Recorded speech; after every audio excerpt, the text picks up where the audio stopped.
Welcome back, everyone, to the session on plant-based diets, lifestyle, and cancer. We have 3 exciting talks. I'll be giving the first one, giving an overview of the role of plant-based diets for cancer prevention and living well after a diagnosis of cancer. Then I'll be handing over to my colleague, Aryan Tavakkoli, who practices both lifestyle and integrative oncology care in the UK. And then we'll have zooming in from New York, Dr. Urvi Shah from Memorial Sloan Kettering, who really is doing some unique research in the field of whole food plant-based nutrition, microbiome, and cancer outcomes, specifically in haematological cancers. So to kick off, I'm going to give you an overview of the data we have around plant-based diets and cancer. Here are my disclosures. You'll all know by now I'm founder of 2 non-profit organisations, Plant-Based Health Professionals UK and Plant-Based Health Online. I obviously provide education on the topics I'm teaching on today at the University of Winchester. I'm co-author of 2 books, and I've been vegan since 2013. And this is what I'm going to cover in this talk in the next 20 minutes. The evidence supporting plant-based diets for cancer prevention and living well with or after a diagnosis of cancer. To set the scene, cancer is the 2nd leading cause of death globally. In some countries, like Canada, it is the leading cause of death. And it is the cause of death in 1 in 6 people around the world. In the UK, 1 in 2 people born after 1960 will develop cancer in their lifetime. The commonest sites that account for 50% of all cancers are lung, breast, prostate, and colorectal cancer. And because they are so common, we have a lot of the data around diet and lifestyles relating to these particular cancer subtypes. And it's worth just saying upfront that our genes are not our destiny. Around 10% at most of the genes we inherit from our mother and father contribute to our cancer risk, which leaves 90% of cancer risk thought to be due to lifestyle and environmental exposures. Overall, globally, we think that at least 40%, if not 50% of cancers could be prevented by addressing modifiable lifestyle risk factors. So here are the key risk factors that many of us have control over. Cigarette smoking still remains the commonest cancer causing agent globally, despite the regulations in tobacco control. Second to that is being an unhealthy weight, so carrying excess body weight. An unhealthy diet is also a risk factor, unsafe exposure to the sun, alcohol consumption, and insufficient physical activity. What's worrying, and has been highlighted very recently in the media following the publication of a large study, is that the risk of cancer is particularly rising fastest in young people, and for cancer, that's defined as cancers occurring under the age of 50 years. And so in the study that I'm referring to, which actually was published just after I'd finished my slides, BMJ Oncology, they looked at the incidence of cancers globally since 1990, and the fastest rising rates of cancer, having increased by 80%, are the rates in people under the age of 50. Now, there can be numerous reasons for this, number of hypotheses, but really it's too short a time for it to be genetic, and most of the hypotheses relate to industrialized, westernized lifestyle with unhealthy diets, sedentary behaviors, and adverse changes to the gut microbiome that we'll be covering later on in this session. It's interesting to note that actually for over a century we've had data demonstrating that meat-heavy diets are a risk factor for developing cancer.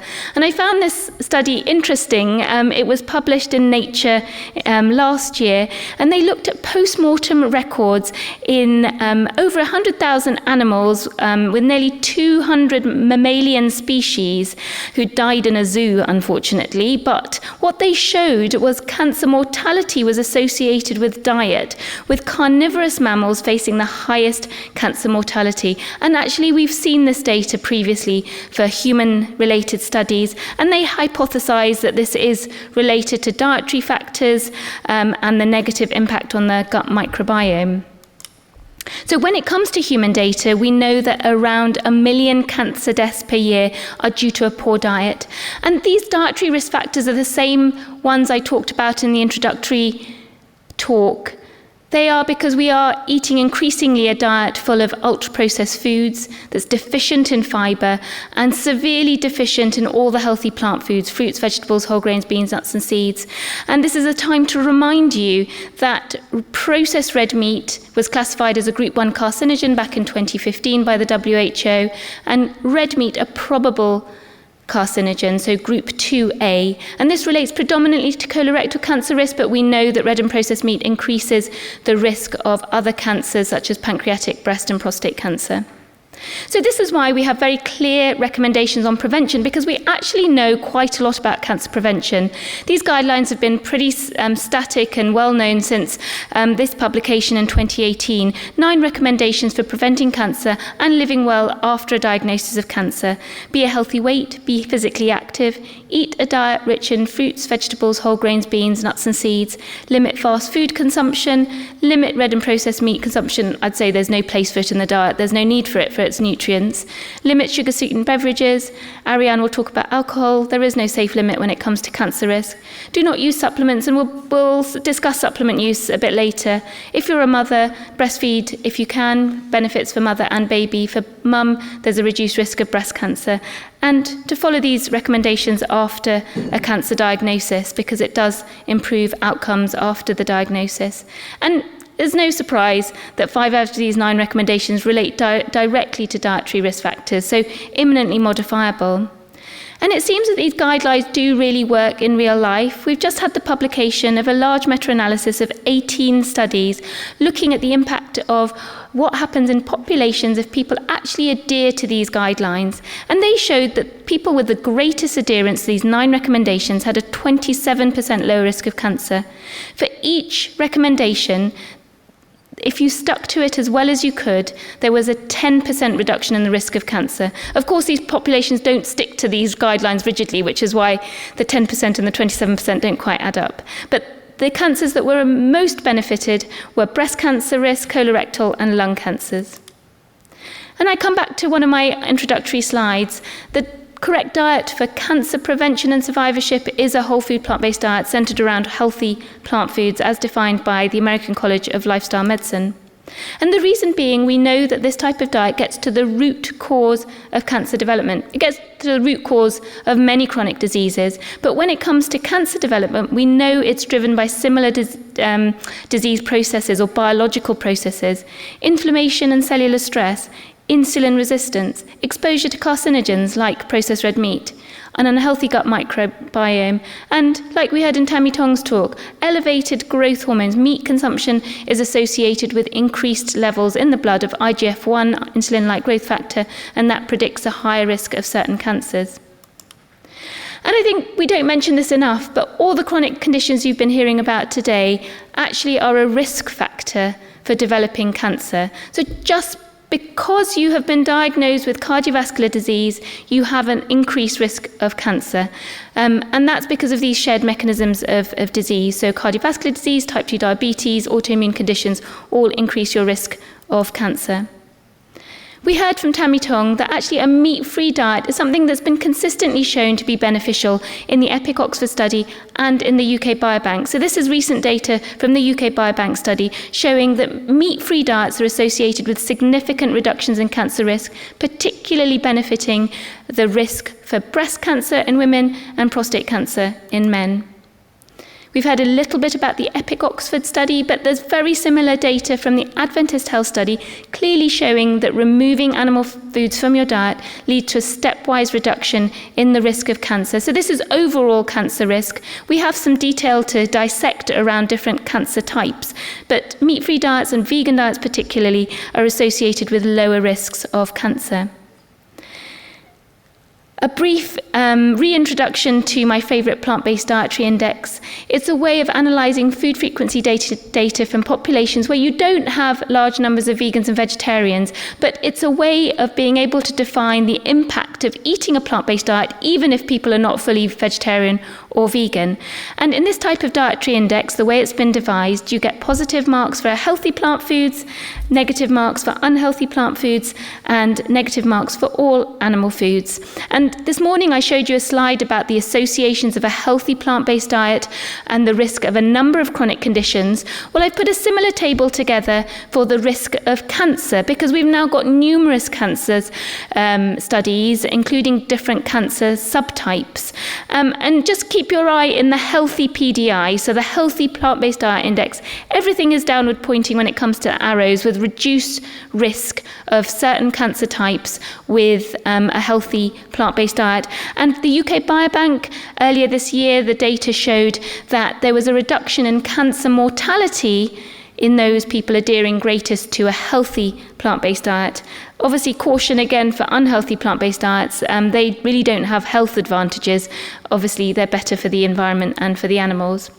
There's a particularly strong association with choosing to consume a plant-based diet and the risk of digestive tract cancers. This large study brought together participant-level data from 3 million subjects and was able to show that regardless of how you defined a plant-based diet, and that included the terms vegetarian and vegan, that plant-based diets have a clear protective role in reducing the risk of digestive cancer risk. Now, again, I think in the last year or so, we've heard a lot about ultra-processed foods, mainstream media, but also a number of new studies in the cancer field, really showing us that we should be concerned about ultra-processed food consumption and the risk of cancer. I don't think we're at that level where we can say it's causal, but there's a general reproducible association, so much so that this is a meta-analysis of 11 reports demonstrating that the more ultra-processed foods you eat, there's a sort of linear increased risk of developing cancer. And that's generally for overall cancer risk. There's been particular associations with breast cancer as well. Now, I just thought I'd have a brief word on dairy, because it can be a complicated field to look into. And the way I address it is that we really can make better choices in consuming dairy for so many reasons, for our own health, the animals and the planet. When it comes to calcium, when it comes to cancer, the main thing you'll hear is that, rightly so, we have data showing that dairy consumption reduces the risk of colorectal cancer. And this really is purely the calcium content. So we know that calcium supplements have exactly the same association. So we can get our calcium from healthier sources, beans and greens, because calcium consumption from dairy foods increases our risk of prostate cancer, and there may be a loose association with breast and endometrial cancer. But we know for certain we can make a better choice.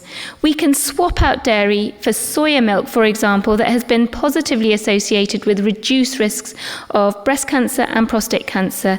And it's just not necessary, so let's make the healthiest choice we can. So I generally talk about diet patterns, but it's just worth thinking about foods that are associated with cancer associations. And these are all foods that the higher consumption is related to lower risk of cancer. So we know soya foods, and you'll be hearing about that from Nithu Bajekal in the Women's Health. But really there is good data to support soya consumption, minimally processed, for reducing cancer risk. Numerous sites, including hormone-responsive cancers. Mushrooms, cruciferous vegetables, lycopene-rich fruits and vegetables, organosulfur compounds from leeks and onions and garlic, and colourful berries with their antioxidants have all been associated with reduced risk of cancer. If you're going to emphasise other foods, a portion of nuts a day is really great for heart health, and it may be great for cancer reduction as well. Lots of herbs and spices for their taste, but of course for their antioxidant and anti-inflammatory properties, and we have the most data on curcumin, which is found in turmeric. Tea and coffee is healthy if you enjoy it, so there's no problem with that. And flax seeds have lignans, which are associated with a lower risk of cancer, and they're fibre-rich and a source of omega-3 fatty acids. So just moving tack and thinking about lifestyle approaches after a cancer diagnosis and their impact on outcomes from cancer treatment. Again, we have data, less robust than the prevention space, but we certainly have good enough data to suggest that the World Cancer Research Fund data really do have an impact on improving cancer outcomes if you have a diagnosis of cancer. Just chosen one study, colorectal cancer, nearly 1,000 participants who had their lifestyle assessed during and after chemotherapy, and they showed that those who are most adherent to the recommendations I showed you earlier in the talk had a 42% lower risk of death due to colorectal cancer. And so this resulted in a 9% absolute risk reduction in the chances of dying by 5 years. So that's not bad for just, mostly a dietary intervention. I think no cancer talk can go by without mentioning the seminal work of Dr. Dean Ornish, physician and researcher, and father of lifestyle medicine based in the US. He first showed the promise of plant-based lifestyle medicine for cancer in people with early-stage prostate cancer in a randomized study looking at a low-fat plant-based diet, stress management, group support, and physical activity. He was able to show that after a year, the prostate-specific antigen level had fallen in the intervention group, but more importantly, cancer outcomes were improved. It wasn't just the numbers. So after 2 years, a quarter of the regular group who hadn't done the intervention went on to require surgery or radiotherapy, but only 5% in the lifestyle group. And what's important, he was able to show mechanisms. In a separate study, he was able to show that his lifestyle intervention actually has an effect at a cellular and genetic level. It increases the activity of telomerase and increases the length of our telomeres, which is our kind of biological marker of aging, and also has a positive impact on gene expression, so switching on cancer suppressor genes and switching off cancer promoting genes. And one of our keynote speakers tomorrow, Dagfinn On, has published a recent review of the data on plant-based diets and cancer prognosis. We do need more data, but from the available data, he and the authors state plant-based diets might have the potential to improve cancer prognosis, especially for breast, colorectal, and prostate cancer. And they're our commonest, so we have the greatest data. And the team recommend that we need more studies, especially with meat-free diets. And luckily, we'll have Urvi telling us about her research in that field. I think where people have been doing some novel research is using whole food plant-based diets to try and mitigate against some of the commonest side effects we see as cancer doctors. So these are 2 studies, small studies, but nonetheless worth taking account of in lymphoma and breast cancer, showing that a dietary intervention of a whole food plant-based diet can reduce fatigue in people who are going through cancer treatment and beyond. And here we have 2 interventions, one on the left, looking at cognitive function, which is, Aryan will also tell you, people complain about chemo brain, the inability to concentrate, remember, they don't feel their brain is working properly, and it's a genuine effect of our treatments on cognitive function. But actually, here in metastatic breast cancer, they found that a whole food plant-based diet may improve cognitive function in people living with breast cancer, and for prostate cancer, improve quality of life, and they are really important patient-level outcomes. And of course, when it comes to living well after a cancer diagnosis, we want to make sure that our patients don't die of other chronic diseases. And sadly, they are. We might cure the cancer, but we are increasing the risk of other problems. UK Biobank data again, 35,000 people with a diagnosis of cancer followed for 14 years, looking at the impact of 5 healthy lifestyle factors: not smoking, regular restorative sleep, healthy diet, which in this case was lots of fruits and vegetables, regular physical activity, moderate alcohol. And they were able to show that this type of healthy lifestyle significantly reduced your risk of developing cardiovascular disease and type 2 diabetes. And of course, these are the same risk factors that lead to an elevated risk of getting a second cancer after your first cancer diagnosis. So I thought I'd highlight a patient story in inverted commas. My father is a cancer thriver. He sat here in the front row. You've heard him here today speaking. He was 77 in September 2020 when he had all the usual South Asian metabolic risk factors, but it was more relevant because he'd had a Whipple's operation for pancreatic cancer back in 2004. And around 50% of people become diabetic after a Whipple's when 2/3 of your pancreas is removed. So it's remarkable that he stayed non-diabetic until 2020, but lo and behold, he was pre-diabetic diabetic and had metabolic syndrome with a high BMI and triglyceride levels. So what does everyone do? They call their best nutritionist, Rahini Bajekal, and say, my father needs help, urgent help. And she was able to provide that much needed intervention. And happy to say that my father's remained free of diabetes until this date, managed to maintain a healthy weight on a whole food, plant-based diet with a little bit of exercise. And of note, he was vegan before this diagnosis, so it really is optimizing a culturally appropriate, healthy, whole food, plant-based diet. So thank you, Rahini. So here we go. A large proportion of cancers are preventable, and dietary factors are really highly contributory to this. And so we can make a major impact on preventing cancer and improving outcomes for our patients by using a plant-based lifestyle medicine intervention. And so with that, I will pass on to Aryan Tavakkoli, who will take forward the other aspects of a healthy lifestyle and how she incorporates integrative oncology into her practice. So thank you.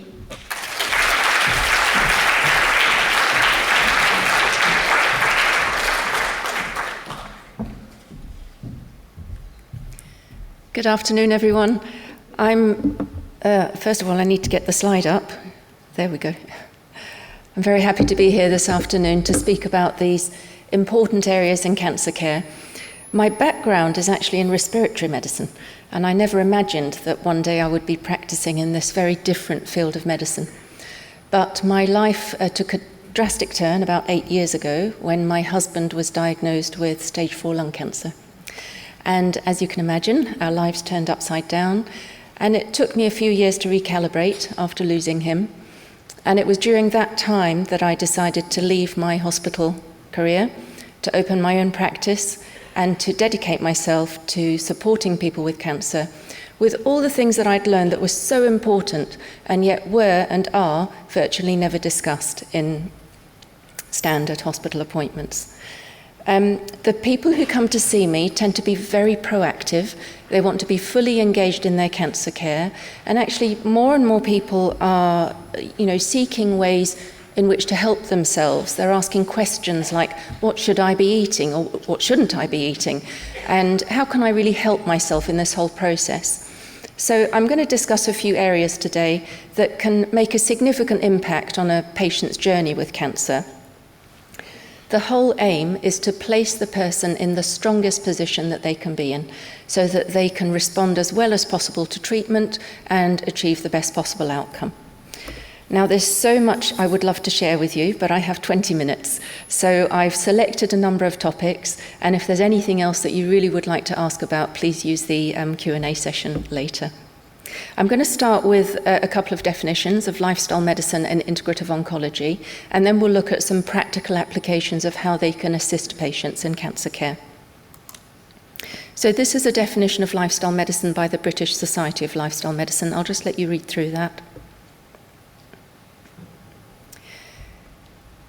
And if you attend the longer session on lifestyle medicine tomorrow morning, you'll see that ample evidence points to the fact that many chronic conditions can be prevented and even reversed by applying the principles of lifestyle medicine.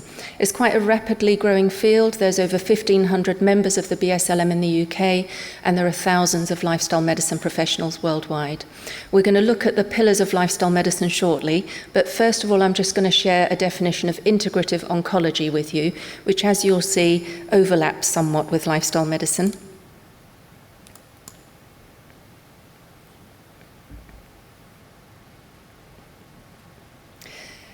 And I've put the word alongside there in bold because I want to differentiate this from alternative medicine. Everything in integrative oncology is done together with and not instead of standard cancer treatments. Essentially, it's the union of the best of allopathic medicine with the best of evidence-based and evidence-informed non-mainstream approaches. And how I try to explain it to my patients is that it's about looking at all the different angles that are not looked at when you go to your cancer appointment. So, for example, how can we support your gut microbiome? How can we support your immune system? How are your sex hormones being metabolized in hormone-driven cancers? Are there any environmental exposures to toxins that might be driving inflammation and cellular damage? How can we further weaken the cancer cells so that they're more sensitive and more vulnerable to the treatments? Which, when you put all of those things together, make a difference to the patient's well-being, often a big difference, but also often to outcomes. Now, that can't be guaranteed, of course, the outcomes, but in my experience, people who really bring all of these different elements together tend to do better than expected, and sometimes much better than expected. Why do people seek these approaches? Well, more and more people want to really actively participate in their treatment now. They want to improve their treatment tolerance and reduce the horrible side effects. They want to improve their overall health, support their immune system, and ideally to improve their outcomes as well. So I think most of you are aware that there are 6 pillars to lifestyle medicine, namely helping patients to eat more healthily, to stay active, to reduce harmful substance use, to improve their social relationships, improve mental health, and to help them sleep better.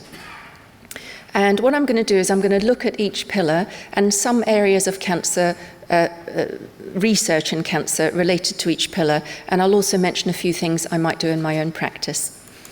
Now, nutrition's already been comprehensively covered by Shireen, so I won't be speaking about that, but I do just want to mention a few words about fasting or reducing calories just before cancer treatment such as chemotherapy. Because what we know is that when we deprive cancer cells of nutrients, it actually makes them more susceptible and more vulnerable to cancer treatments like chemotherapy.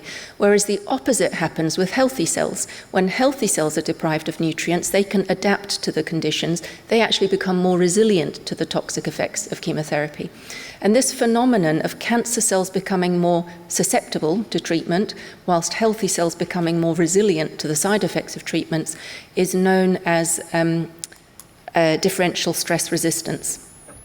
And the mechanism for differential stress resistance may possibly be related to the drop in insulin growth factor, or IGF-1, which is seen in short-term fasting, or it may be related to the drop in blood glucose levels and blood insulin levels, which also occur in short-term fasting, because all of those 3, glucose, insulin, IGF-1, are known to be drivers of cancer cell growth.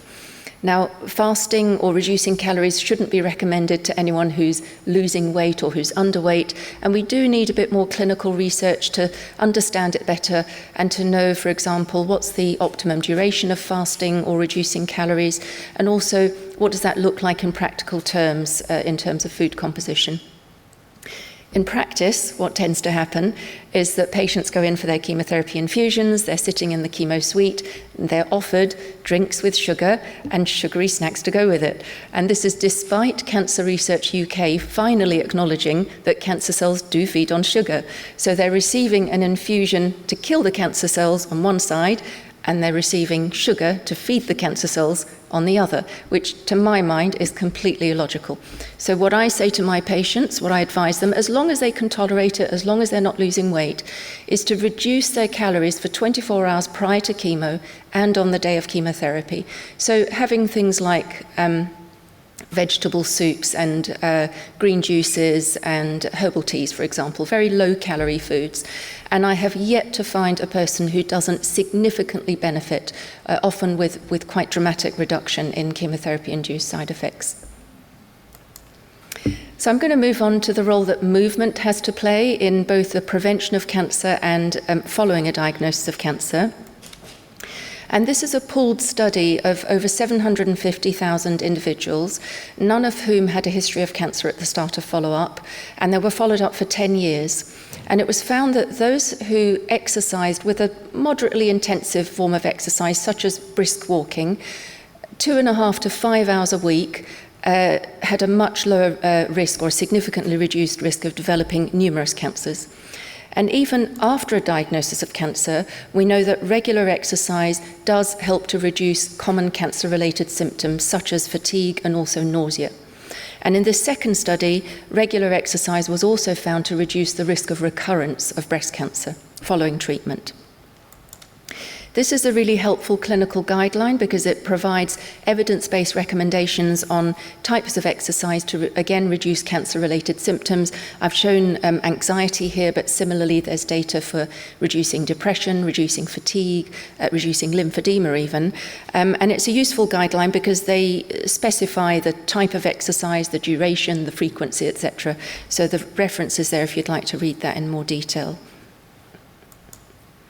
The next pillar is reducing exposure to harmful substances, and the two most common ones tend to be tobacco and alcohol. Alcohol, of course, is a carcinogen in itself, and guidelines agree that there is, in terms of cancer prevention certainly, there is no safe limit for alcohol, and ideally it should be minimized, if not eliminated completely. And it's interesting because I find a lot of people don't know that alcohol's a carcinogen, and that the World Health Organization has classified it as a group 1, i.e. definite carcinogen. But certainly with the people that I see in clinic who want to be very proactive, once they do know that, it does help them to move along that path of minimizing consumption and often eliminating it, which can be challenging, of course, as with any addictive substance, but there are lots of resources available on the NHS for people who really want to do that. And on the topic of toxin exposures, this is a urine test I sometimes run, which looks at the levels of different toxic metals. And in this particular patient, you can see that there's several metals that are higher than the reference range, in particular mercury. And the most common reasons for that are consumption of seafood and dental amalgams, or a combination of both. So I find that this test can sometimes be helpful for people to see where they're getting these exposures and how they might avoid them. Then moving on to building and nurturing healthy relationships, which is of course incredibly important. And I think most of you will be aware of the blue zones, where there are much lower rates of cancer and other chronic diseases. And one of the main characteristics of the communities living in the blue zones is their strong sense of family and social relationships. But of course not everybody has that. And in this systematic review of 90 cohort studies, socially isolated individuals with cancer were found to have an increased risk of all-cause mortality and an increased risk of cancer-specific mortality. Now, what I do in my practice is I provide resources to my patients, both online resources and physical resources, groups, organizations, cancer charities, that can assist them. Because it's so important for people to just know that there is someone there who can assist them, whether it's a telephone call during an emotional crisis or whether it's just to point them in the right direction for any specific advice. But it just makes a world of difference to someone's well-being to know that there is somebody they can actually reach out to. And that brings me to improving mental health.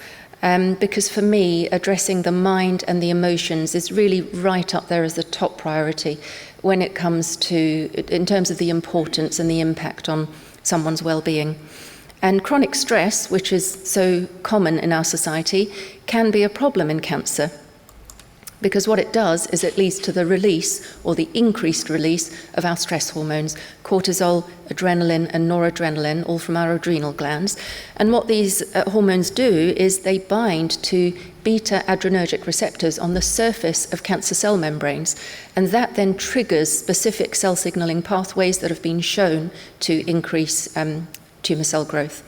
Now, the data linking stress in cancer patients with increased mortality isn't definitive. There are certainly some studies that do show that, and we've already seen the systematic review that shows that socially isolated individuals have an increased mortality, and all of these things tend to go hand in hand: social isolation, depression, loneliness, stress, etc. I find sometimes it can be helpful to check the adrenal stress hormone profile. It's not for everybody, but for some people it can really be helpful to see in black and white what's happening to their cortisol levels and also to the cortisol diurnal rhythm, and then to take appropriate action. And in terms of supporting people with stress, there are so many resources and therapies out there. Some people prefer talking therapies, some people really don't like that. Some people might prefer physical therapies like massage. Some people might prefer energy therapies. Everyone's completely different. So I provide them with resources and point them to professionals who can help. And there are also some useful apps. Both Daylight and Natia are 2 UK mobile apps that help to support mental and emotional health. Then coming to the last lifestyle pillar of improving sleep. And again, I find a lot of people are not aware that melatonin, our sleep hormone, actually has a very important anti-cancer role. And I'm not going to talk through this detailed slide, but it's just to show you the many different ways in which melatonin impacts the different hallmarks of cancer. There's literally a ton of research on melatonin and cancer, which I encourage you to read if you're interested. From a clinical perspective, what we know is that people who don't have a regular sleep pattern, such as night shift workers, do have a higher risk of developing cancer. And in this 2019 monograph from the International Agency for Research on Cancer, what the working group from 16 countries found was that night shift work is probably carcinogenic to humans, i.e. grouping it as a group 2A carcinogen. And in this meta-analysis of over 500,000 individuals, there was a 24% increased risk of cancer in those who reported insomnia compared to those who didn't. So providing basic sleep hygiene advice, like making sure the bedroom is completely dark and avoiding caffeine and large meals before sleeping, is really helpful to assist people in achieving a good night's sleep, and also reducing the risk of developing cancer and obviously a whole host of other diseases that are linked to poor sleep. There are also a number of helpful apps available for this, and Sleepio is one of them. So that was a very quick tour of lifestyle medicine and in relation to cancer. And what I want to do now is just to touch on a few areas in integrative oncology and how they can assist patients in cancer care, starting with the very important topic of vitamin D. And what this meta-analysis showed from a few years ago was that people with cancer with a vitamin D level of over 75 nanomoles per litre had a 13% reduction in cancer mortality. Now, that's obviously very important, and I find that vitamin D is uncommonly checked. I don't know why, because it's such a simple and quick test to do. And for my patients, what I recommend is that they have a vitamin D level every 4 months or so, because that's actually the only way they're going to know what their vitamin D blood level is, and therefore to know whether they should be increasing their supplementation or indeed reducing their supplementation. And just to say that toxic vitamin D levels don't arise until around 380 to 400 nanomoles per litre, so even going slightly higher than the recommended 75 would still be nowhere near that toxic range. The second thing I want to bring to your attention are these clinical practice guidelines on reducing pain, which were published in the British Journal of Oncology, was it British Journal of Oncology? Journal of Clinical Oncology, last year. And they look at evidence-based recommendations for providing different integrative therapies for different scenarios that might result in pain in cancer. Now, we don't have time to go through all of this, but I just want to bring to your attention the top right there, which is aromatase inhibitor-related joint pain, because this is quite a common side effect with aromatase inhibitors, and it can often result in treatment failure because the pain can be so severe that patients just have to stop the treatment. And in this review, they looked at clinical trials using acupuncture for this problem, and they found acupuncture to be an effective treatment for aromatase inhibitor-related joint pain. However, most people with that problem are not offered acupuncture because most oncologists are not aware of the evidence base around this area. And I must tell you about this clinical practice guideline that was published only last month, actually, in the same journal. And it's integrative therapies, evidence-based recommendations to reduce the symptoms of anxiety and depression in cancer, which are, of course, very common symptoms. And you'll see a number of integrative therapies named there, such as music therapy, mindfulness, yoga, for example, hypnosis. And the strength of the recommendation and the quality of the evidence abbreviated next to it. But bear in mind that most people with cancer who have clear symptoms of anxiety and depression will not be offered these evidence-based integrative therapies, largely because of the lack of knowledge amongst oncologists about the valuable role that integrative oncology can play in cancer care. I have to stop there, but I always like to finish my talks with some inspiring examples of people who have managed to achieve complete remission following a diagnosis of advanced cancer or even terminal cancer. And to say that this is by no means an easy feat, nor is it a common one. Nevertheless, it's not completely impossible. And what these people and many others had in common is that they did not rely on standard cancer treatments alone, but they all changed their lifestyles, they all changed their diets, they all brought in various integrative therapies, all different according to their knowledge at the time. So they truly adopted a lifestyle and integrative approach.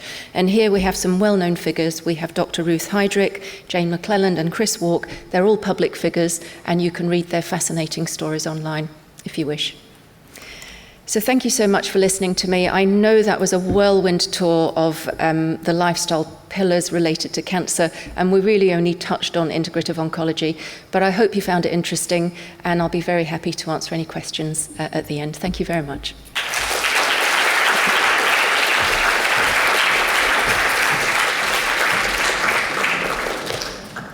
Thank you very much, Aryan. A great whistle-stop tour of lifestyle medicine.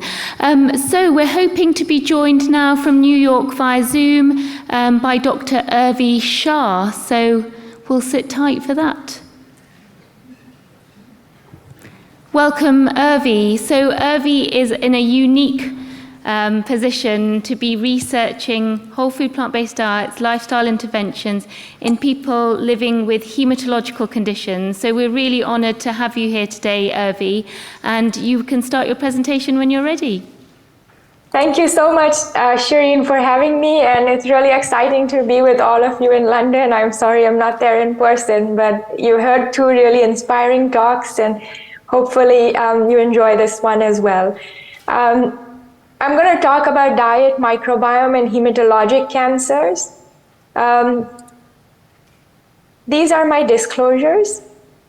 Also, so you know, I actually developed Hodgkin's lymphoma as a hematology oncology fellow in 2016, and that was kind of the impetus for me to start wanting to research this and think about it more, because at that time I felt like family, friends, other people are telling me what to eat, and I'm going through training here in oncology where we don't talk about nutrition or lifestyle medicine at all.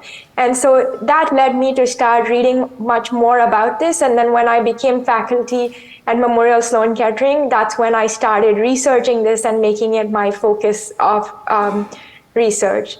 So patients with cancer are living longer than ever before, which is great because we have a lot of new therapies. But with these new therapies, often patients are living longer but not better, and they need, there is this opportunity to improve outcomes further with dietary and lifestyle interventions. So one of the first things we did is we surveyed patients with plasma cell disorders. That's a type of blood cancer called multiple myeloma, for those of you who are not familiar, but that's the area of my focus. That blood cancer can have precursor states which are precancerous, and also the cancerous state is multiple myeloma. So we surveyed patients with either precancer or cancer. And we asked them if they had questions around diet and nutrition, and you can see that the majority did. The majority, or quite a few, felt like their oncologist did not address it, but when their oncologist does give recommendations, patients are likely to attempt to follow them at least. I did not expect to see that patients make changes on their own, although this is self-reported. What we did see is patients on their own are increasing consumption of healthier foods and reducing consumption of unhealthier foods. So patients do want this advice, and they try to, if they don't get it from their oncologists or medical practitioners, they're going to seek information outside. We do know of these World Cancer Research Fund guidelines, or AICR guidelines, which you also heard from Dr. Kassam. But also to know that these guidelines, we asked the patients, have you heard of them? And only a third of them had heard of them, and a half of those who heard of them attempted to follow them. So we're also not doing a good job in getting patients to know about these guidelines even before they've developed cancer or after.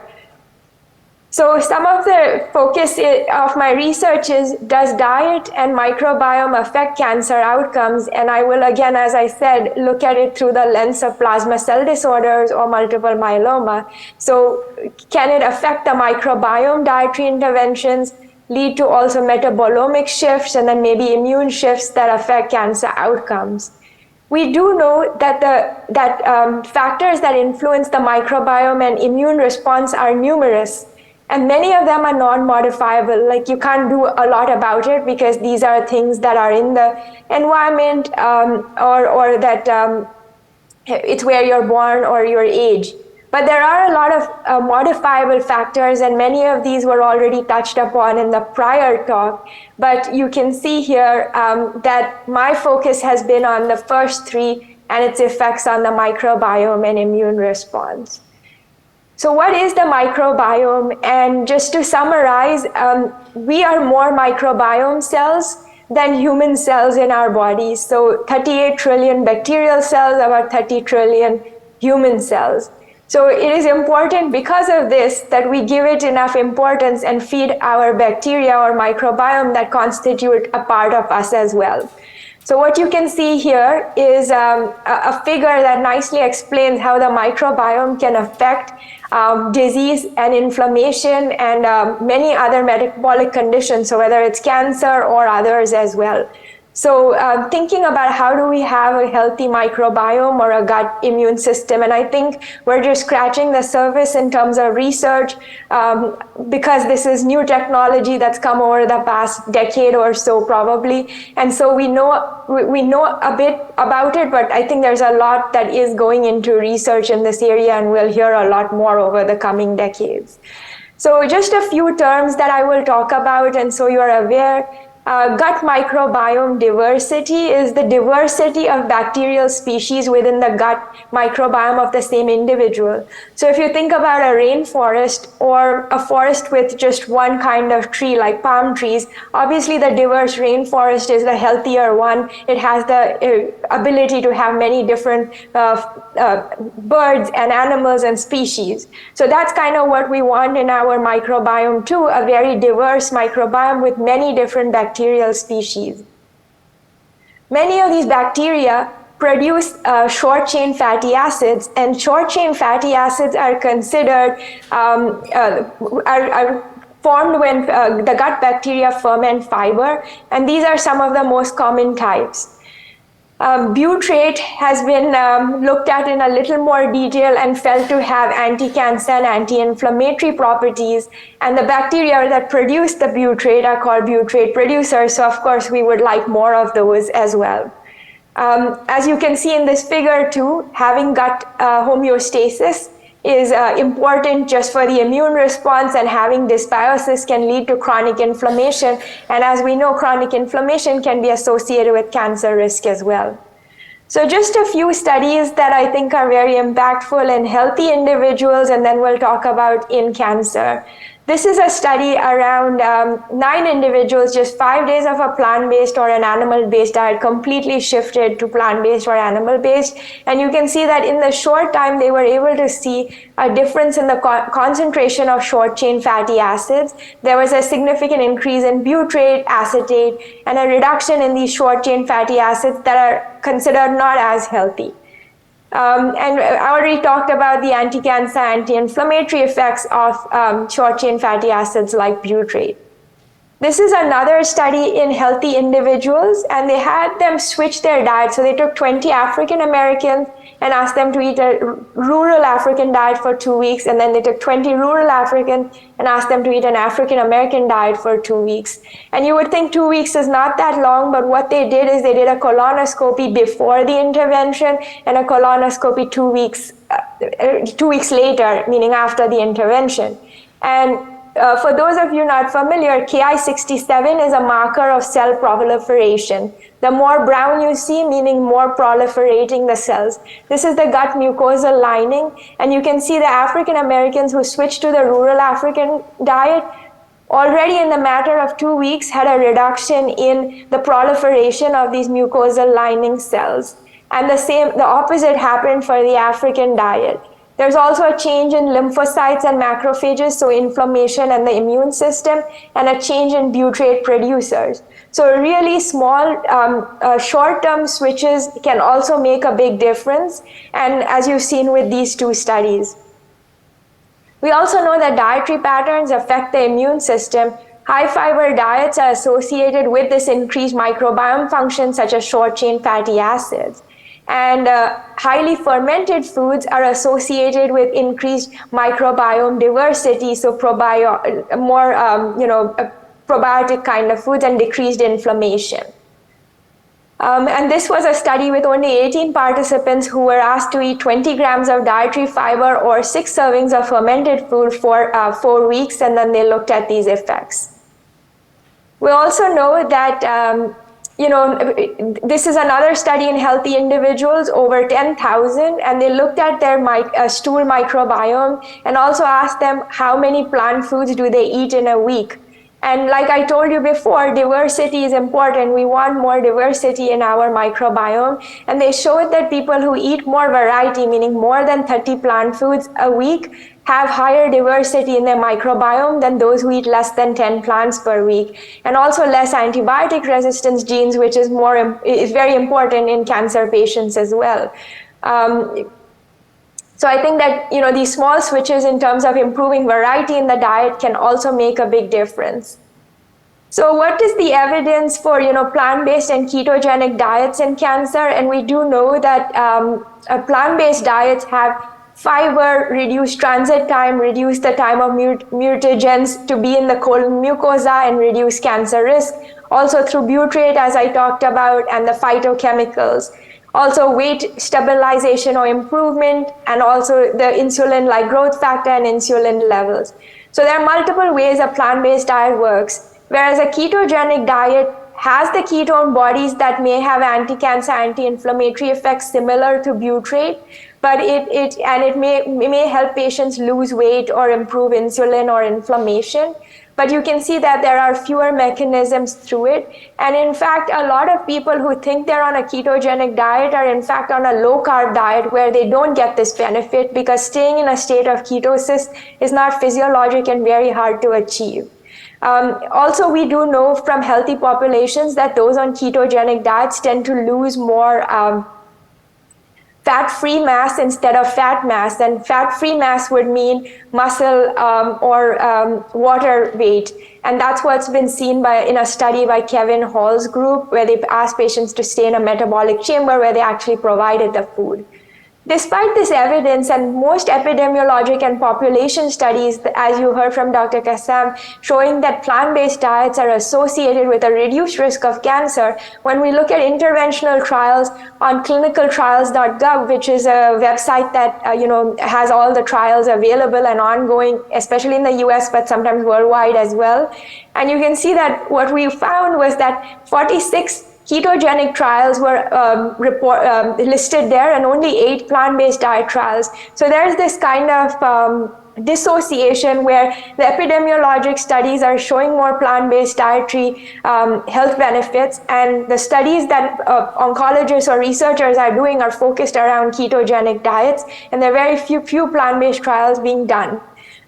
What you can also see is that keto trials, many of them are terminated or with unknown status because it's hard to complete and hard to achieve. So patients, even though they may sign up for this, they're not able to really finish it or tolerate these diets long term. So I think we need more plant-based trials looking at mechanisms, bringing the evidence so it can become a standard of care for patients. So if we rethink, now I'll talk in the cancer space, if we rethink diet as maybe a drug, in the prevention space, this would be something to reduce the risk of development of secondary cancers if somebody already has a cancer, but also reduce the risk of other medical problems and living better. In the treatment space, we do know that now we have a lot of immune therapies, so we're no longer doing just the old school chemotherapy that patients lose their hair with, but we are also using newer therapies that are immune therapies. And could there be a synergy with, having high fiber diets with these therapies, because, they're affecting the immune system, and with the microbiome and diet changes, we could affect that. And then in the survivorship space, could we use lifestyle changes with maintenance therapy if it's needed for that cancer, and improve outcomes or improve survival for these patients? And a nice opportunity in blood cancers comes from the knowledge that we know is that patients have these precursor disorders. So these are precancerous states before they develop the active cancers. And so there is this opportunity where we tell patients, oh, the standard of care is observation, there's nothing to do, we watch and wait till you develop cancer. But patients don't like that always, and they're like, okay, if I have a risk to develop a cancer, can we do something about it? And we know that over time, genomic alterations tend to increase, and immune function tends to reduce or worsen with time. And so it is important, if we can help boost the immune function through lifestyle changes, could we delay progression? So with that, we set out to look at, the precursor states in myeloma and see if we could change this or alter it. We do know that, most of the population is diabetic or pre-diabetic, and also has an elevated BMI. These precursor states of MGUS or smoldering myeloma, meaning the precancerous to multiple myeloma, are present in about 3% of the population over the age of 50, so it's not that uncommon. And people with these precursor states with an elevated BMI are twice as likely to progress to myeloma. So we do know that if they have an elevated BMI, their risk is almost double. So can we help them lose weight, improve their diabetes and their microbiome, and see if we can delay progression and tilt the scale for myeloma development? And that was the premise of our study, the Nutrivention trial. And what we did in the study is enroll this was a feasibility study, 20 patients with MGUS and smoldering myeloma with a BMI over 25. Patients were given 3 months of a plant-based diet. We shipped them lunch and dinner from a company called Plantable, who also provided some health coaching, and we had a dietitian who followed them as well closely. The coaching was provided for 6 months, and then we followed the patients for a year on the study. We finished the study this September, so all patients have finished the 1 year on the intervention. What you can see here is that we had a lot of patients who all were overweight or obese, but a nice distribution, and we had a nice distribution of even minorities or different racial groups in this study. 3 patients dropped out during the 12 weeks, 2 for medical reasons unrelated to the study, and 1 for non-compliance who didn't want to continue. But you can see the majority of patients actually finished the 12 weeks, and 2 patients were lost to follow-up after 12 weeks. So we had 18 patients completing 1 year on the study, which is a very small dropout rate. And what you can see is that the dietary compliance, where we calculated their unprocessed plant food intake before the intervention, which was a baseline 20 patients, and on the intervention, it was 20% approximately before the intervention. On the intervention, it improved to 90%, and then it's reduced over time a little bit, but really not that much. And you can see that patients are much better than where they started a year ago. Same thing with the dietary fiber intake has improved significantly, where we want to have patients over 25 grams at least, maybe 30 grams, and we got to achieve that during the intervention. So the study met its feasibility endpoint, and despite eating to satiety, you can see that these patients had a reduction in calories just because, fiber-rich foods don't need as much. What you can also see is a reduction in their BMI, so there was a weight loss despite eating to satiety, and there was an improvement in their LDL cholesterol for those who had it higher by about 32 points median changes. You can see a reduction in hemoglobin A1C, insulin, adiponectin-leptin ratio, which is a marker of insulin resistance, and maybe inflammation, although we had only a few with elevated inflammation markers.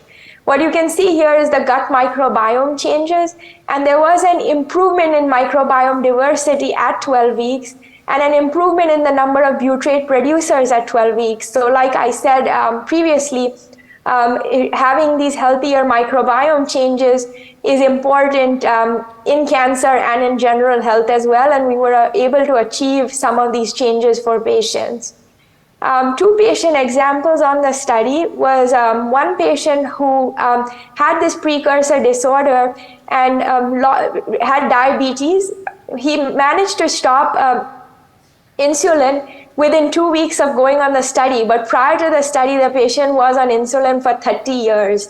And so just changing their diet for a short period of time was able to get them to have less insulin levels, reduction by 80%, improvement in insulin resistance, and also a reduction in their BMI, which they were able to maintain even beyond the study. So the patient's now 2 years out of the study and has still maintained these BMI changes. What you can see here is in brown is the blood marker in the myeloma marker in the blood, and it had been rising from 2016 to 2021. On the intervention in teal, you can see over a year's numbers, and it's somewhat stabilized, or the protein trajectory has slowed down. It may not have stopped progressing, but it has at least reduced or slowed down in progression.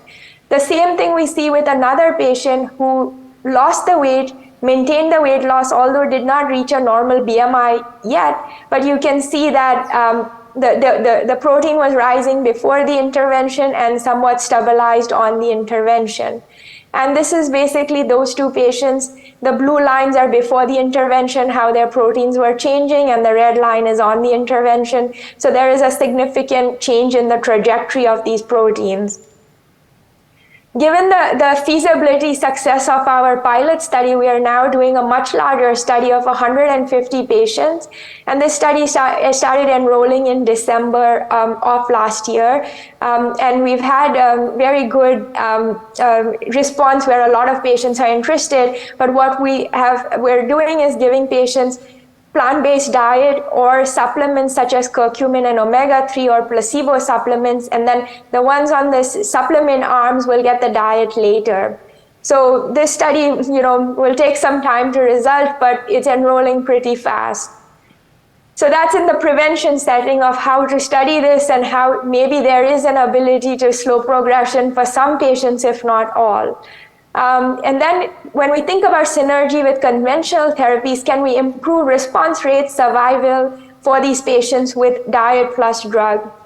There's a good study called the IDEAL trial in acute lymphoblastic leukemia, and you can see here that in this study they had reduced calorie intake, increased exercise, but also tried to adhere to the my plate and traffic light rules, and they had a reduction in MRD negativity, reduction in MRD positivity, meaning an improvement in the response rate to chemotherapy during the induction therapy. So you can see that just a short intervention of a month was able to improve the response rates to the chemotherapy for these patients. Another study, this was not interventional, but showed that patients on high dietary fiber without probiotics had a much longer survival than patients without on immune checkpoint inhibitors, which is a type of immune therapy for melanoma or skin cancer. They had a longer survival if they ate enough dietary fiber. Another similar study looking at melanoma or skin cancer and the same immune therapy saw the same thing with a Mediterranean diet, so eating more plant-based foods and fiber-rich foods. So in the last part of my talk, I wanted to talk about dietary interventions to improve survival, and can lifestyle changes improve long-term outcomes. And what we do see here is that in this study that we published last year, these were myeloma patients who finished chemotherapy and now are in the remission or survivorship stage where they have low level of disease and they're on maintenance therapy, low level or no disease. And what you can see is we looked at dietary changes, we looked at microbiome, and we looked at outcomes. We did not intervene in the study, we just collected data on these three things. And what you can see is that patients who had higher microbiome diversity had higher likelihood of being in complete remission, and higher butyrate producers, higher likelihood of being in complete remission and butyrate concentrations as well. And we saw an association with healthier proteins and flavonoids, which are plant chemicals associated with this. While this was a small study, it's encouraging to see a signal despite it being a small study. And what it shows us is that dietary patterns can affect myeloma or cancer control through these mechanisms. And we are studying this in an interventional study that is ongoing currently. So how do we shed light on understanding dietary mechanisms better? Can diet affect the microbiome, the immune system, outcomes, and help patients? These are some ongoing trials in heme malignancies currently, looking at dietary interventions.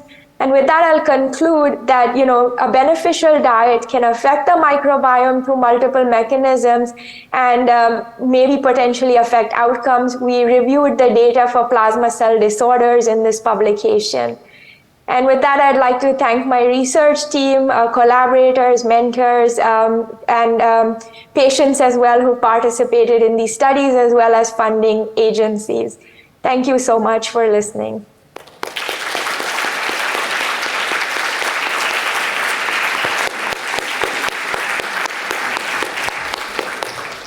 Many thanks, Urvi. That was a very comprehensive overview, and we can't wait to hear the results of your ongoing studies. As I say, you're uniquely placed to answer some of these burning questions from us as plant-based physicians, but also patients, as you've rightly demonstrated. And thank you very much, Aryan, for your excellent overview of lifestyle medicine. We've got a lot of questions, and I think we'll be able to get through quite a lot of these. So I'll kick off with you, Aryan. Top voted question is, how long do you have to be whole food plant-based to mitigate the cancer risks of your previous diet? So how quickly do you think you can see improvements in the patients you treat, for example, when they make these dietary changes and possibly other lifestyle changes?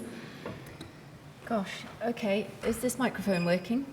Yeah. Is the microphone working? Yes. Yes, okay.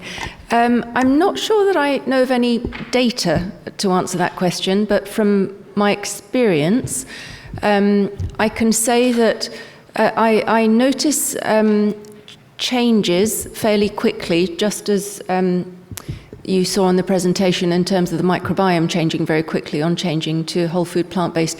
I notice similar changes in well-being, energy levels, fatigue, mood, lots of benefits fairly quickly, but I don't really know that I can answer your question in terms of how does it reduce or improve the outcomes. It's just that with integrative oncology, there are so many factors involved. People don't just change their diet. Not just, it's a big thing to change the diet, but there are so many other things that they do. So even if there is an improvement, one can't just say it was related to the dietary change, because there are many other things we're doing at the same time. Thank you. I guess the only thing I might add to that is that we know that the initiating sort of cancer events can occur really early, even in adolescence. So all the time we're having potential cancer cells develop for whatever reason, but our immune system is able to hold it in check. And at some point, that doesn't become the case, and these cells decide to grow and proliferate. So we have quite a long period of time in which to potentially intervene and have a really positive outcome for these early stages. And I guess the data we have on prevention are really looking at long-term follow-up, at least 4, if not up to a decade. But when you look at Dean Ornish's data, and he's looked at specific changes at the cellular level, his study in people with prostate cancer, albeit taking account of what Aryan says, it wasn't just a dietary intervention, it was also other lifestyle factors. He was able to show lengthening of the telomeres, or at least increased activity of telomerase and changes in gene expression within 3 months. So at a cellular level, you can make a change very quickly, but I think we don't have the precise answer to your question. But I think, as we've all shown in slightly different ways, it's never too late to positively impact your cancer outcomes. So even with a diagnosis of cancer, even if you've had treatment and now got treatment side effects, like type 2 diabetes or an early stage of cancer that has a risk of progressing to more disseminated, I think it is never too late. But I agree with Aryan that we probably can't answer that specific question. Now, I might take the next question about potatoes. Don't think I've ever presented without somebody asking, and all of you guys have upvoted this question, so we can't avoid it. So, why are potatoes classified as unhealthy in the Plant-Based Dietary Index? Well, one reason it was created by researchers at Harvard University, as in the index was created by researchers at Harvard University who've conducted the Nurses' Health Study and the Health Professionals Follow-Up Study. And in their data sets, they're not data sets of people eating a healthy plant-based diet or a healthy vegan or vegetarian diet. Their data of health professionals followed for 30 years. Higher consumption of white potatoes, regardless in whatever form it was prepared, increases the risk of elevated body mass index, type 2 diabetes, and hypertension. So they developed it using their data sets. Now, there's other data, for example, from Spain, that does not show this association. And I think in the context of a healthy, whole food, plant-based diet, potatoes have a great role to play for so many reasons. And yes, they are a great source of fiber and potassium and all sorts of things, and filling and cheap. So I don't think we should demonize it. I think we just have to recognize that this is what this index is using, and it's used in data sets where there's not large numbers of people following healthy, whole food, plant-based diets. Now, another question that I might be able to just mention about soya milk. I think somebody's asking, rightly so, is soya milk counted as minimally processed? I think it is. It's included in part of our Eat Well plate, Eat Well guide rather, and obviously. There's a bit of discussion around how to classify ultra-processed foods, and I think plant milks in this context are being unfairly demonized, and I think Dagfinn Orn will really talk about this tomorrow, in that not all ultra-processed foods are created equal, and really the amounts of plant-based milk alternatives that we might be using have never been really associated with negative health outcomes, quite the opposite. And of course there's a range of soya or other plant-based milk alternatives that could be using, from ones that really do have quite a lot of additives, to organic ones that are purely just the soya and water, for example. And of course, we do recommend the fortified forms that often in the UK are not organic. So I don't think it's as black and white as that. And I think in the context of a healthy plant-based diet, we in general as a group do encourage the use of these plant-based dairy alternatives, especially the fortified versions. You will have heard this morning in the talks around meeting requirements for children. They're really, really important parts of meeting protein and calcium requirements. So I think it needs to be in the context, and I don't think it's quite as black and white as that. So Urvi, just to bring you in here, oh great, you're there on a rather enormous screen, you'd be glad to hear. I'm not used to seeing my face. Really big. Okay, so just jumping a little bit, somebody was asking, well, I mean, we have to congratulate you for convincing your colleagues and funders to fund such a whole food plant-based diet, but also how do you find the response from patients? I mean, of course, you've been a patient yourself, and we know patients at the time of diagnosis of something like myeloma are completely overwhelmed. So how do you find addressing this, A, with your colleagues when you're talking about doing an intervention that feels non-conventional, and also then secondarily with your patients? How do you manage to recruit so well to your studies when actually, patients may not be so interested? I think contrary to popular belief, patients are very interested. I did not expect to see this much interest from patients as I have. Also, I do give a lot of talks to patient support groups and bring awareness to this topic. And so I think patients are aware. But like for our Nutrivention 3 study that's currently enrolling, on a regular weekly basis almost get emails or calls from patients in other states, not in New York, who want to join the study, sometimes even international. And they're like, if it's only 1 or 2 visits, we're willing to come, or things like that. And we've had a couple patients from out of state come for even the 5 visits that are needed to do the study. So there is a dearth of studies like this. And then patients, once they hear that it could be something that could benefit them or even just move research forward, they want to. I think the difference also between some early drug studies and a study like this is that even if, we said like it didn't do anything to the myeloma or the cancer because we're still studying it, there is benefit to patients if they have comorbidities like obesity or diabetes and other things. So patients, see those benefits as well, and so it's a direct it's a direct reward for them. Like when they do the study, it's not just about that outcome, but they're already the first month they start to see the benefits, and then they're like, okay, we want to do the second month or stay on the study and continue this lifelong. So we've seen we've seen very good long-term compliance with this. Even if it's not 100%, it's much higher than it was before they started the study. And then the second part of the question was colleagues, and I think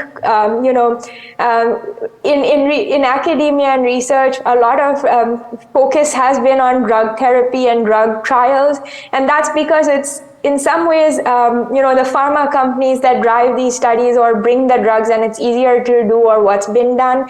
And because we don't study so much of nutrition, a lot feel like, it's going to be hard to study, or there isn't going to be a clinical endpoint that we see. And while it may not be as clear cut as a drug study, when you study it, it is a little bit more challenging. I think my colleagues in the beginning, they said, if you want to do it, go ahead, we're supportive of it. But as they are seeing that their patients, who they enroll on the study come back to them and say like, this was really good for me, I'm so happy you put me on the study, or things like that, then I think they start believing the importance of it too. So I think sometimes, patients can bring attention or awareness to what the doctors are going to look at if they bring it to their doctors as well. So I feel like it's both sides, but I think colleagues have been overall receptive, and an example of what that was the American Society of Hematology allowed us to have a dietary session as a scientific symposium last year to bring more evidence and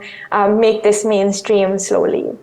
Yeah, it is very encouraging that you're finding that attitudes are changing, and also we sit here very envious of New York City with who appears to be an amazing mayor, Eric Adams, who's now sort of disseminating plant-based lifestyle medicine. Are you finding that these initiatives have changed hearts and minds?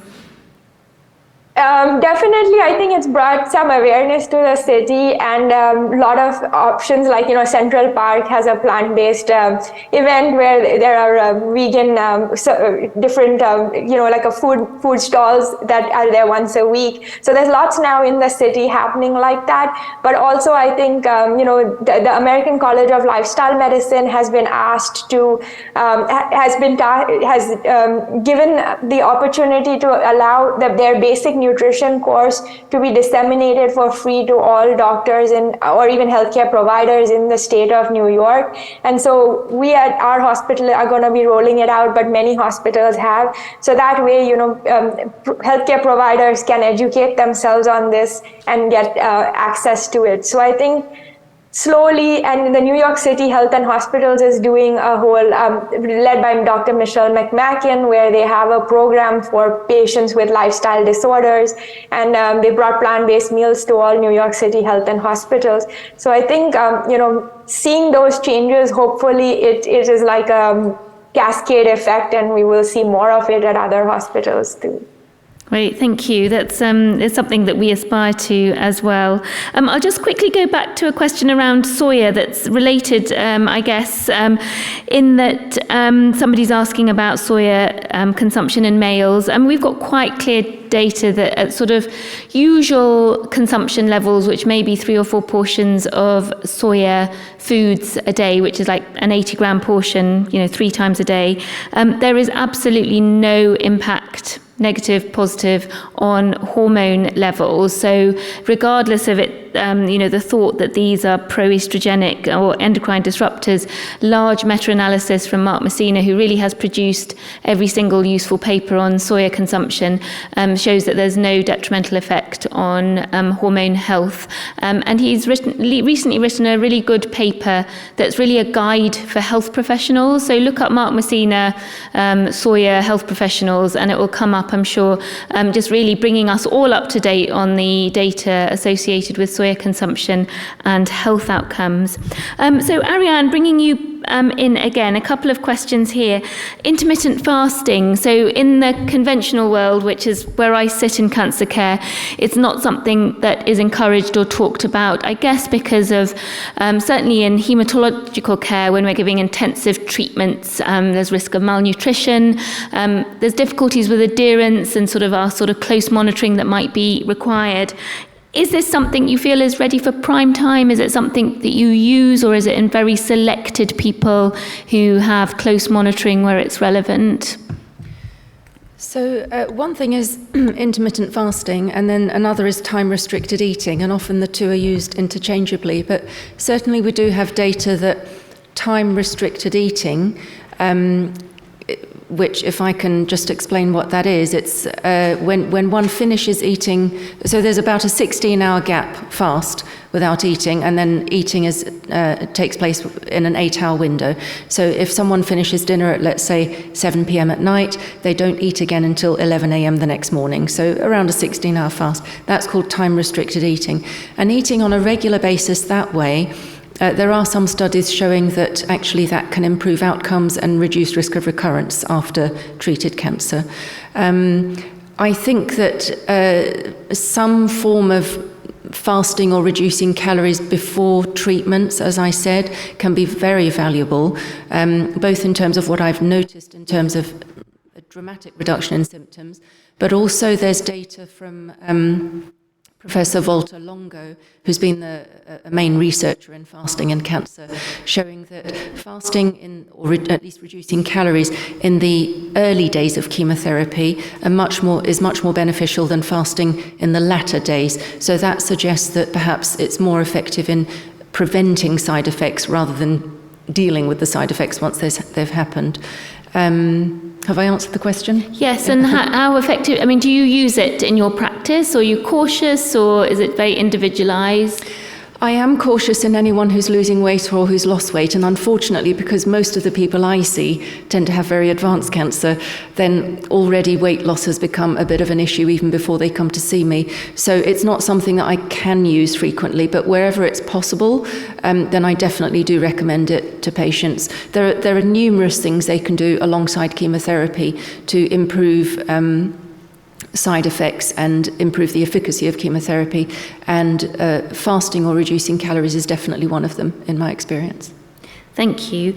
And another question related to your talk, Aryan, is around vitamin D screening.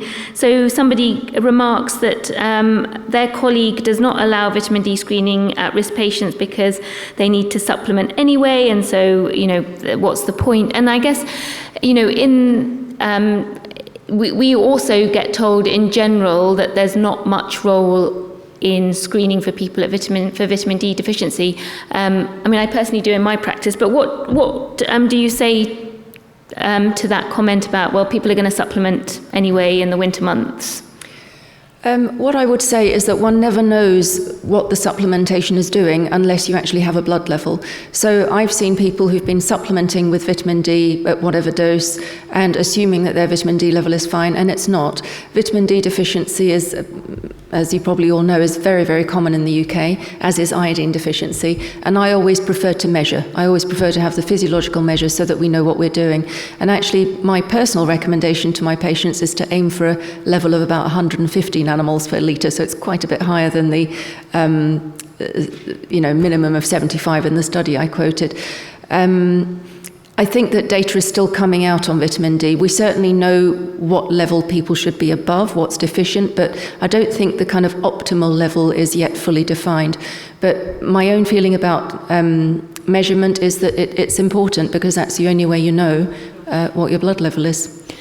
And I think there's a difference between what we're all talking about and that we care for people with cancer to, suggesting we need widespread general public screening, which is not what we're suggesting. So I think where we have some good evidence that having certain levels of vitamin D in the blood is associated with better cancer outcomes, not necessarily with prevention, but with better cancer outcomes after a diagnosis of cancer, then I think for me also it's worthwhile doing, and I do measure the levels, replace, and then we'll measure once more and make sure that they're in that range of above the 75 that you mentioned, Aryan. Thank you.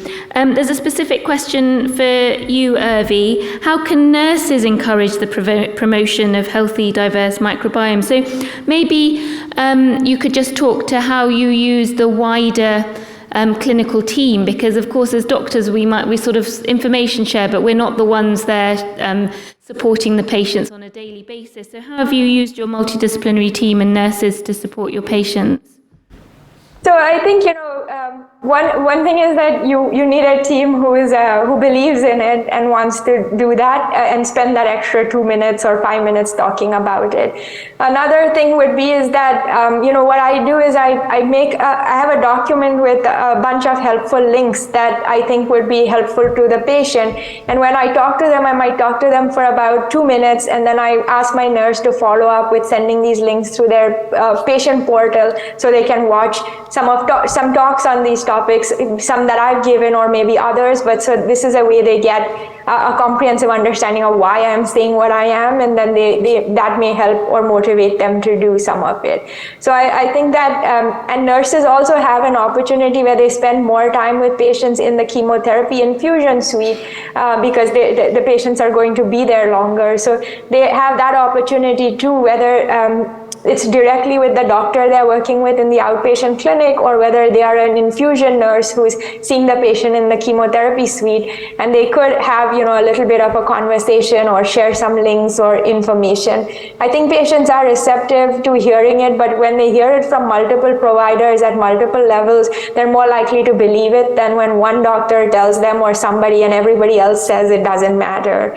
So it's nice to hear it from, the doctor, the nurse, other people on the team, anybody who, interacts with them, and bring some of it where there are practical tips or suggestions, maybe joining a support group, or having, if they're not likely to cook, then saying these are companies where you can buy the food from, or things like that. So figure what's good for them and give them like concrete tips on how they could do it. It's still tough because getting that first inertia change is hard for patients, and they don't fully believe that it can make a difference.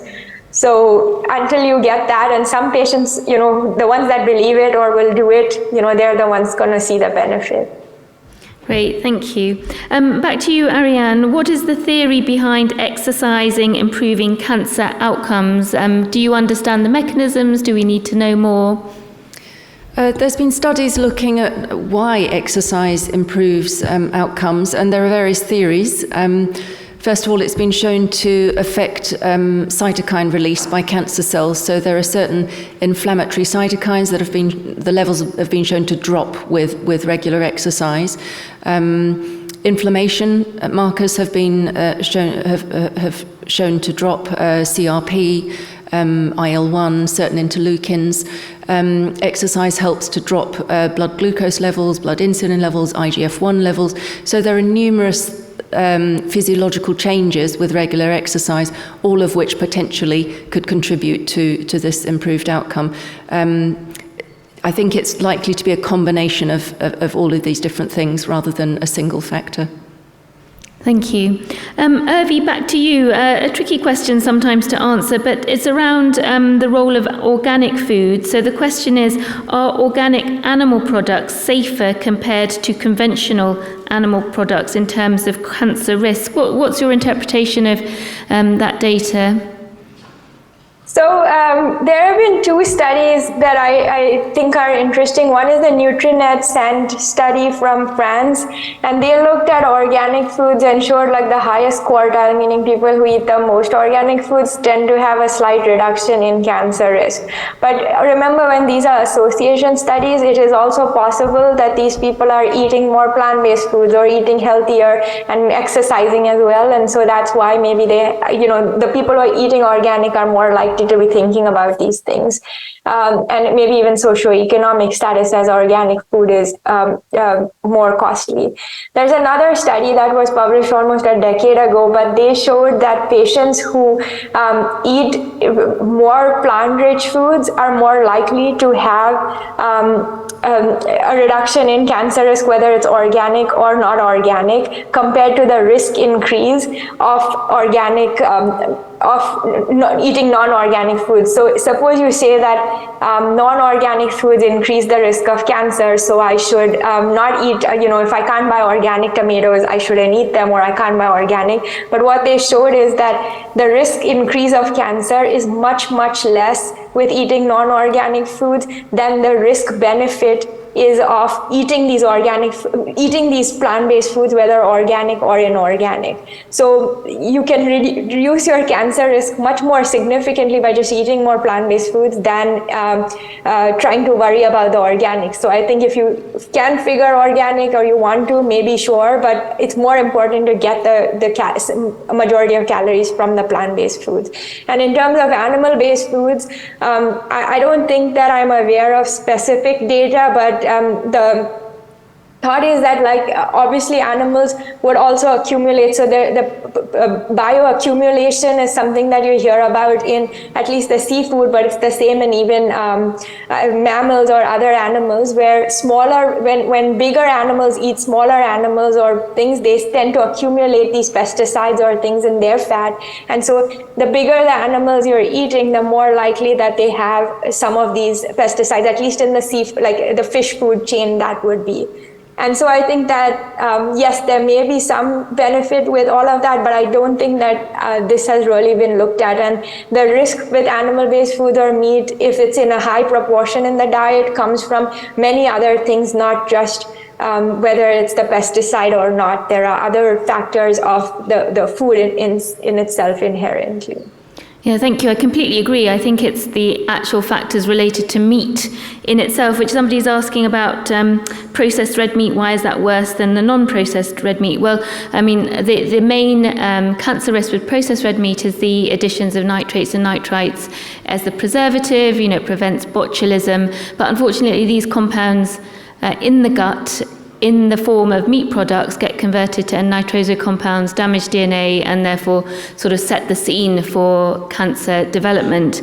Red meat obviously doesn't have those compounds, but there's other intrinsic properties to the red meat consumption. For example, cooking at high temperatures and creating heterocyclic amines and polycyclic aromatic carbons that are thought to be cancer-causing agents. The heme iron, which is present in both red and unprocessed meat, and also the lack of all the protective factors that we're talking about, the fiber, the polyphenols, the micronutrients that we require to promote good health, reduce cellular stress, inflammation, and promote the healthy gut microbiome.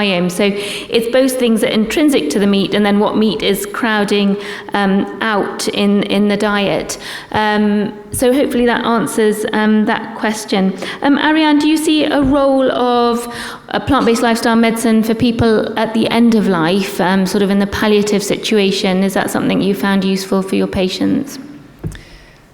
So I do see a lot of people, there's stage 4 and there's stage 4. There are people with stage 4 cancer who still feel very well and have virtually no symptoms. And then there's a whole spectrum to people who are really at the very end of stage 4. I find that I can only speak for the people who come to see me. The people that I see, as I said, are very proactive. They don't want to tend to give up, which is completely understandable. They want to do everything they possibly can, including at very terminal stages. And I'm not going to say, well, you shouldn't do that because it's too late now. I will never say anything's too late. There can always be benefits to making healthful changes, even if one is not aiming for complete remission. So my experience is, as I said, people moving to eating more plants and taking out all the inflammatory substances, the high saturated fat foods, and having more of the healthy legumes, fruits, vegetables, nuts, seeds, etc. I notice an improvement in their well-being, an improvement in their mood, an improvement in fatigue. So I notice those changes even in people Not with everyone, of course, it can't be guaranteed, but in the majority of people who make that change, even at a late stage, I see those benefits. Thank you, and I guess that's mirrored by some of the pilot and early data that's coming out on whole food plant-based that I showed about cognitive health, quality of life, fatigue. These are really important factors for our patients, I think. Somebody's asked about intolerance to legumes. I might just point you to our fact sheet section. Rahini Bajekal wrote a great fact sheet for us on tips of introducing legumes and mitigating against the bloating feeling that people get. So please look at our fact sheet section for numerous tips there. There's a number of questions that I don't know that we're going to answer terribly well, but I'll put it out there to both Aryan and Urvi. So how do we support night shift workers better to mitigate against that kind of probable increased risk of cancer? Aryan, have you got any top tips other than usual sleep hygiene? I mean, is there a role for melatonin? Not quite sure we know the answers to these questions, but I'll let you answer. Yeah, it's a difficult one. I think the main evidence was on not having a regular sleep pattern. So if the night shift work is something with changing hours or it's interfered with regular sleep pattern, that is a problem. But you can have night shift workers who have a regular night shift and still have a regular sleep pattern. It's just not the same time as everyone else. And I don't know that we have the data to show that group has an increased risk of cancer compared to the ones who don't have a regular sleep pattern. But I think my advice would be the same. It would be, at least when you do sleep, make sure the same advice, make sure that it's completely dark, and maybe a low dose of melatonin can be helpful. It's not evidence-based advice, but the aim is to achieve regular good quality sleep, and sometimes I know that GPs are quite willing to prescribe 2 or 3 milligrams of melatonin to achieve that, along with the other basic sleep hygiene measures. Thank you. Urvi, do you have any top tips for night shift working? I just wanted to add one thing. I think everything that Aryan said, I agree with, but the only thing I would say is that if we know that we have an increased risk from something else, the same way as if we know that we have a genetic risk predisposition or something, we want to lean in on the other lifestyle factors more. So I think just eating better, getting your other lifestyle things, exercising regularly, those are things that could be done to reduce the risk or compensate for it as well. Yeah, very well said, and probably a good note to end on. We can't prevent all cancers, regardless of how perfect we think our diet and lifestyle is. We're trying to do our best, support each other, our families, our communities, to reduce their risk as significantly as possible. And we can only do the best we can with the situation we find ourselves in. But hopefully healthy eating, regular exercise is achievable for most people here today. So with that, immense thank you to my panelists, Aryan and Urvi, for an excellent session on cancer, and hopefully invite you back very soon. So thanks everyone for listening. Thank you.